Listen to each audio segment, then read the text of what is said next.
Chapter 33. Sarah was glad to return the cave back at the beach. The warmth was intoxicating against the chill of the salty ocean air. When she entered the shelter, Spyro was sound asleep with Spike snoozing on his foreleg. Flame was at the back of the cave, curled around an exhausted Amber. He stroked his dragoness along her neck, dabbing her with gentle kisses. The fire dragoness smiled peacefully in her sleep. Candace lay at her side, facing the wall with her back to the fire. Sally guessed that she wasn't too happy with Trimmer running off in his condition, judging by the frozen ocean outside. "How's everyone doing?" the lightning dragoness asked softly. "As well as could be expected," Flame shrugged. Spyro's wound is healed, but Ember is spent. They'll both need a couple of days to recover at least. "Hey, at least we have a sheltered place to stay." Sally sighed and sat down by the two fire breathers in front of the fire. "It does make things a lot easier on us," Flame noted. "We should use the time we had to begin planning on what to do about Cinder. When Spyro gets up, I have no doubt he's going to want to go after her right away. So we'll need to find out where she's being held captive." "Good idea," Stella nodded. The conversation was interrupted by Spyro's unconscious mumbling. Cinder, he whimpered and shifted in his sleep. Stella sighed sadly. She nodded to Flame and moved over next to Spyro and curled up alongside him. The lightning dragon draped a counter wing over him, and Sparks before drifting off to sleep. Trimmer sighed as he lay down on the long grass beneath the apple tree. He was completely spent. He felt a chill run down his spine as the wind blew across the field. Trimmer began to glow, and the aura spread out from his body. The entire field began to glow, casting a calming green aura across the sky and forest. The blades of grass buzzed in the wind, and Trimmer began to close his eyes. The tall foliage and tree branches seemed to bend towards him, letting their energy flow into him. Trimmer felt the spiritual energy of the earth flow through his body, giving him new strength. His wounds began to heal as the blades of grass touched his body ever so delicately. As his body continued to heal itself, the aura began to fade away. By the time it was fully dark again, Trimmer had fully recovered. But instead of heading back to the cave, he stayed in the field. The other dragon sighed deeply as he started drifting off to sleep. It was peaceful out here. His only wish was that the ice dragoness was there with him. Leon staggered onto the castle grounds. He was extremely sore from his fight with Trimmer, more than he expected or realized. He trudged up to the stairs and clutched upon the flight. As he did, dark magic swarmed around him. Malfoy leered down the young black dragon. "What are you laying down for? Get up." "I'm sorry, Master," Lynn wheezed. "I didn't expect to be beaten this badly.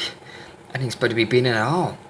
"I, am disappointed," Malfoy growled. "You now possess my power, and you still lost to the Guardian of Earth. With a handicap." "I have no excuses, Master." Lynn hung his head in shame. "I only wish that the other guards were not around, so I may have been able to use the full extent of your powers to beat him." Malfoy met his eyes to the black dragon. "I agreed that the situation was not ideal." He gave an irritated huff, and the black flames pulsed in unison. "I was sort of break up the union in hopes that they would part and taking them down would be easier." "Indeed," Malfoy nodded. I felt your intention when you decided to open your mouth and get yourself expelled from the group." "I'm sorry, Master." Liam raised his head with a bit of difficulty. "I felt my duty as your insider to the Guardian's plans." "If you were one of those vegetables, I'd dispose of you here and now." His heart began to race as he saw the thoughts passing through the Dark Master's eyes. "However, you've done a great job up until now, so I will spare you on the account that you're a dragon as well as a loyal servant." The dark flames leaning close to Malfoy's eyes glowed purple. "Don't forget that." "I will not." Leon nodded loyally, and his eyes flashed purple. Malfoy's presence faded away and was absorbed into the black dragon's body. Just then, a pair of wolves entered the main chamber of the castle. They saw the black dragon on the floor and crept over to him. Leon looked up as they stared down curiously. "Take me to my throne," Malfoy growled, surprising the wolves. The Canians looked at each other, then the leader picked him up in his muscular arms. The wolves carried the wounded dragon to the tallest towers of the castle, to the throne room, where they sat Leon down upon an somewhat dusty throne. Leon curled up and was about to drift off to rest when he cringed at one of his irritated wounds. "Wait!" he called to the lead wolf before they could leave. He beckoned him to return to him. The wolf walked over to the black dragon and knelt down to his eye level with him. Leon's eyes began to glow purple, and dark magic filled the room. The wolf yawned in surprise and stepped back. The black flames surrounded him and spread throughout the entire castle. The wolves all howled as they began to feel a new power rush through them. High above the castle, the dark clouds began to thin out, allowing the moonlight to shine through. The light struck the wolf through an open window and it fell to his knees. The beast's howls began to grow larger and larger. Its mane stood on end and its fur grew longer. The wolf's long fangs extended from his upper and lower jaws, forcing his muzzle into a terrifying snarl. The claws grew longer and sharper. The beast's muscles increased in size, turning the canine into a monstrous hulk. The clouds thickened and the moonlight was blotted out once again. The dark flames withdrew into their host and Lynn smiled, pleased with his work. The massive wolf breathed heavily, leaving globs of slobber on the floor. "Now, go on and exact my revenge," he ordered. The wolf turned his head to the sky. A thunderous roar burst from his throat and echoed throughout the castle halls. Spyro woke up a couple days later. He let his eyes sweep around the cave of the other dragons. Flame and Ember were entangled lovingly together as usual. Candace was in the corner by herself, and Trim was on the other side of the cave from her. Sparks rested on Spyro's foreleg and Spyro nudged him awake. The dragonfly yawned and looked at his brother, who motioned for him to be quiet. Sparks nodded groggily fluttered into the air. Spyro got to his feet, letting his stiff joints pop as he stretched out. It was then he heard a soft moan next to him. His head jerked down to see Stella sleeping beside him. She had placed her wing over him during the night, and he had just moved out from under it. The lion dragged his murmur in his sleep as Spyro moved away from her. The poor dragon smiled to himself. She had always been a very kind and nurturing friend. He had to leave her in such a manner, but he only had two things on his mind: finding Cinder and defeating Malin for once and for all. As Spyro walked to the cave entrance, Stella's eyes opened. Outside, the sun was already coming up. The rays felt warm against his scales, and he sighed. The thing was enjoyable if only able to rest for a minute. He shook himself and rolled his shoulders, working the kink out of them. He was about to take off when he heard a voice behind him. Spyro turned to see Stella coming towards him and cursed himself for waking her. "Stella," Spyro stammered, feeling awkward at having been caught in the act of trying to step away. "I'm sorry. I didn't mean to wake you. I was, just stretching out." "Save it, Spyro." The lion darkness gave a disappointed look. "I don't know why you all feel the need to lie to me. I can always tell with you guys." Spyro immediately felt bad. "I know you want to go after Cinder. There's no doubt in my mind that you're worried about her." "He really is that easy to read, isn't he?" Sparks laughed. Spyro gave his brother an annoyed look. "We've been coming up with a plan to get Cinder back for the past couple of days," Stella continued. "You should stay and hear what we've come up with. We could really use your input since you have the most experience dealing with the Dark Master." "I'm sorry." Spyro shook his head. "I can't risk you guys for a fight that Cinder and I should have finished before." "You didn't know it was going to be like this," Stella protested. "You can't blame yourself." "I'm not blaming myself." Spyro thrust his chest out. "I'm taking responsibility for a problem that is mine. But you don't have to do it alone, Spyro." "You're right. But if anything happened to any of you, I'd never forgive myself." Stella felt hurt. She hung her head sadly at Spyro's side to himself. He walked over and lifted her head to his. "It's not you," he explained. "This is just something I need to do for myself." Stella pressed the lips tightly together on his side. She knew Tremor was stubborn, but she never expected that streak to run in Spyro. "I still don't understand." She shook her head. "But I trust you, Spyro." "Thank you, Stella. Just promise me one thing." Stella looked at him, up and down the early morning sunlight. He seemed almost majestic with the sun radiating off his scales. Upon closer analysis, she also noted how faded his purple scale seemed. "Promise me you'll be careful, and bring Cinder back safely." "I promise." "Alright then." Stella nodded with a smile and a feeling of ease. She leaned in and gave him a quick kiss on the cheek. "Go get her." Spyro blushed, surprised by the gesture. "I will." He nodded determinedly. He turned with Sparks and took off into the air. "Good luck, you guys." Stella called out to them as the two disappeared over the horizon. Meanwhile, miles away from civilization, snow lumbered through its packed roof that their fish resided within. The entrance to the cave was too small for an adult dragon to enter, but the inside was the equivalent of the Eastern Dragon City. Wolves scampered throughout the streets and across building tops. The structures in the middle of the massive cavern were where the females raised their cubs, and raised their fixed their clothing and food. The walls were littered with holes which were each family's home. Snarl broke away from the other warriors of his pack and made his way to the dungeon. The prison had been installed at the back of the cave and was dug deep into the bottom of the floor. The elf would descend the stairs to the central prison and nodded to the guards who stepped aside respectfully. Once inside, Snarl walked to the darkest, coldest cell he could find and flung Cinder into it. The dragons awoke when she hit the floor. She tried to speak, but her limbs and mouth were tied. Star spat on her and left her in the darkness.